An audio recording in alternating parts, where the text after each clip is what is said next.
Assalamualaikum warahmatullahi wabarakatuh. Perkenalkan, nama saya Muhammad Mahbub Hidayatullah, dan pada kesempatan kali ini saya akan menjelaskan tentang gangguan cemas.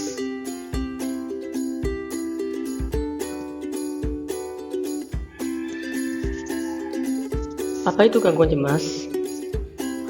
Menurut Carlson dalam bukunya Fisiologi Perilaku, gangguan cemas adalah gangguan psikologis yang ditandai dengan ketegangan, overaktivitas sistem saraf otonom, praduga terhadap bencana yang akan datang, dan kewaspadaan terus-menerus terhadap bahaya. Selanjutnya, gejala gangguan cemas. Gejala gangguan cemas ini berupa pengalaman subjektif seperti keresahan, kekhawatiran, ketegangan motorik, hiperaktivitas otonomik, dan kewaspadaan. Selanjutnya adalah klasifikasi gangguan cemas. Yang pertama adalah gangguan cemas umum.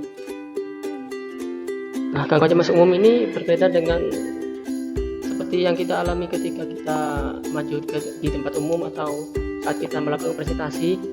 Tapi gangguan cemas umum ini kita mengalami kecemasan kronis, khawatir dan tegang berlebihan. Dan juga muncul ketika kita tidak menghadapi situasi yang menegangkan. Klasifikasi yang kedua adalah gangguan panik. Gangguan panik ini terjadi secara tiba-tiba, terus menunjukkan gejala-gejala fisik akan si penderita merasa bahwa dirinya sedang mengalami serangan jantung, padahal bisa jadi tidak. Terus gangguan ini memiliki tanda-tanda yaitu rasa takut yang intens, nyeri di dada, detak jantung yang tidak teratur, nafas cepat, pusing kepala, dan sakit perut.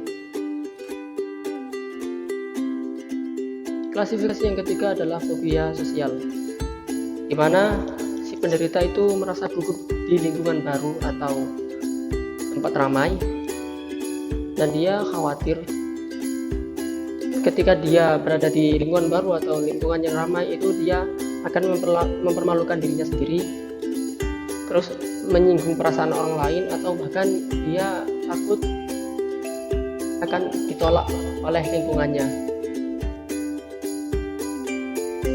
Klasifikasi yang keempat adalah gangguan obsesif kompulsif, yaitu orang yang mengalami gangguan ini cenderung terobsesi dengan suatu hal yang mana harus dia lakukan secara berulang-ulang.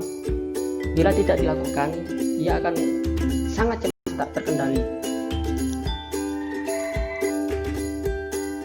Selanjutnya kita akan membahas mengenai asesmen mengenai gangguan cemas. Yang pertama ada wawancara, yaitu kegiatan bertanya kepada klien atau subjek yang mengalami masalah tersebut terkait masalah yang dialami, apa yang dirasakan, itu ditanyakan kepada klien atau subjek.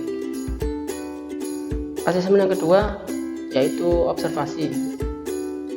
Observasi ini mengamati sikap atau perilaku pasien, baik ketika dia diwawancara oleh pewawancara atau ketika tidak diwawancara. Selanjutnya intervensi gangguan cemas.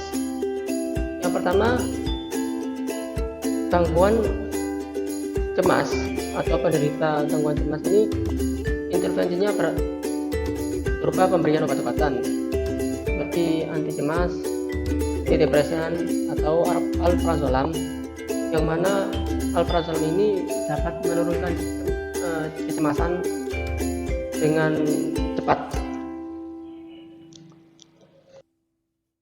Intervensi yang kedua yaitu terapi perilaku kognitif. Oleh karena pemberian obat-obatan itu kurang bisa untuk menyembuhkan gangguan, maka ditambahkan dengan melakukan terapi perilaku kognitif. Terapi ini dilakukan agar subjek atau penderita itu mengenali dan mengubah pola pemikiran dan perilaku penyebab cemas, dan agar tidak mengubah pikiran biasa yang menjadi pikiran negatif. Jadi pikiran yang sebenarnya biasa-biasa saja, karena dipikirkan terus-menerus secara intens, maka menjadi pikiran yang negatif yang buruk bagi dirinya. Untuk yang ketiga yaitu agar pasien atau penderita mampu melihat kejadian secara realistis.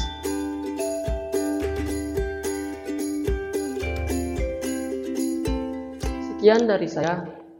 Terima kasih atas perhatiannya dan mohon maaf apabila ada kekurangan dari saya. Wassalamualaikum warahmatullahi wabarakatuh.